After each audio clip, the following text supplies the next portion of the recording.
everybody, I've got something slightly different today. It's called Don't Be a Goop, and it's quite a funny book all about different lessons we have to learn, whether you are a goop or not. So I'll try and show you the pictures and I'll say the words. It's written in rhyme, so hopefully you'll enjoy it.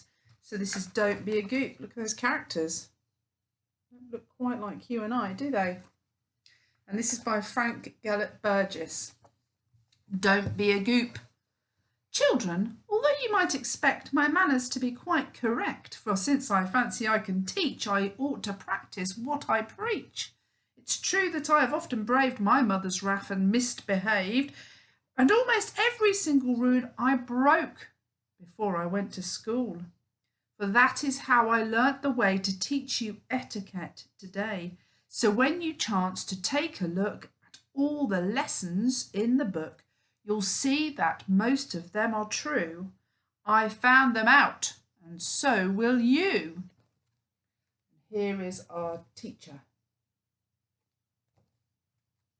Lesson 1.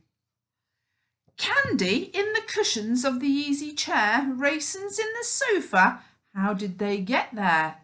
The little goop who's greedy does it every day, like a little puppy hiding bones away. Look. Have you ever done that? My youngest son has, I know, because I found the evidence yesterday. Lesson number 2. Do you slam the door? Do you drag your feet, making noise enough for 400,000 goops or more, tearing up the street? Clattering down the stairs, storming through the hall, pounding floors, upsetting chairs. Think anyone cares for your noise at all? Look.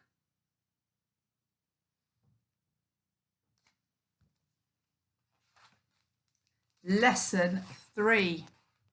There once was a goop. It is hard to believe such unpleasant behaviour of you, who was always wiping his nose on his sleeve. I hope that this goop wasn't you. He was always spitting for fun, I suppose. I couldn't believe it of you. And putting his fingers into his nose.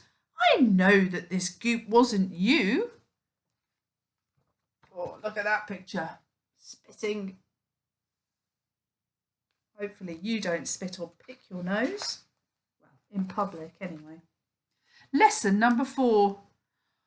Why is it goops must always wish to touch each apple in the dish? Why do they never neatly fold their napkins until they are told? Why do they play with food and bite such awful mouthfuls? Is it right? Why do they tilt back in their chairs? Because they're goops, so no one cares. And there's our goop touching all the apples in the apple bowl and having a munch on each of them. And there's the goop tilting back the chair. Lesson number 5. Goop, goop, goop. I wish you'd watch your face. Goop, goop, goop. Your hands are a disgrace. Goop, goop, goop. Put things back in their place. I wish you were polite instead of a goop, goop, goop. Oh dear. And look, there's the goop and all the mess. I hope you're not a goop. I might be sometimes, but I tidy it up. Goop lesson number 6. Don't try to tell a story to beat the one you've heard, for if you try you're bound to lie, and that would be absurd. Don't try to be more funny than anyone in school, for if you're not, they'll laugh a lot and think you are a fool. Oh dear, there's a very unhappy goop trying to be the funniest person in school. Just be yourself. Lesson number 7. There was a goop who lay in bed till 8:30, the sleepy head.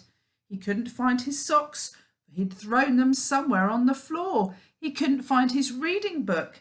He'd forgotten where to look. His breakfast grew so very cold. This lazy goop began to scold, and then he blamed his mother kind.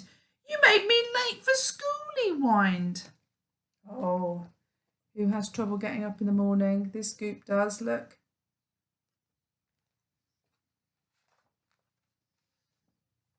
Lesson number 8. Whenever you you are eating soup, remember not to be a goop. And if you think it's to say this rhyme, perhaps it will tell you every time. Like little boats that set out to sea, I push my spoon away from me. I do not tilt my dish nor scrape the last few drops like a hungry ape. Like little boats that almost filled come back without their cargo spilled. My spoon sails gently to my lips, unloading from the side like ships. And there's the Goops eating the soups. Lesson number 9. When you are fetching bread, I trust you never nibble at the crust. When in the kitchen do you linger and pinch the cookies with your finger? Or do you peck the frosted cake? Don't do it, please, for goodness sake. Definitely don't be licking somebody else's piece of cake. Lesson number 10. There are about 1,000 things I'm not allowed to do. Most everything I'm fondest of, I'm told is wrong. Are you? They say, please don't do that, my child. They say, you mustn't, dear. I hope sometime I'll learn what's right. For now, I've no idea. And look, there are some of the pictures. So, don't lick the cake. Don't pick your nose. Don't step in muddy puddles. Oh gosh, there's so many things to remember. But look, I guess the lesson is here. Don't be a goop. Be yourself. Make right choices. And have fun doing it, hopefully. So, Don't Be a Goop by Frank Gallet Burgess. Until next time, see you soon.